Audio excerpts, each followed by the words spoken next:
ধীরে ধীরে আমাদের দূরত্ব বেড়ে গেল, কথা বলা কমে গেল, যোগাযোগও হারিয়ে গেল। এখন আর ছোটোখাটো বিষয় নিয়ে আমাদের মধ্যে দীর্ঘ আলাপ হয় না। তোমার উপরে খাটানো সমস্ত অধিকার নিষিদ্ধ হয়ে গেল, যেন তুমি নিষিদ্ধ কোনো একটি বই, যে বইয়ের অধিকার, অগ্রাধিকার সব কিছুই তোমার কাছে।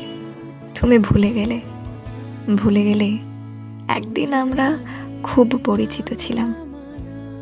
তবেই তোমাকে জানিয়ে রাখি, যে মায়ার শিকলে তোমাকে বাঁধতে পারিনি, সেই শিকলে আমি আজও বাঁধা।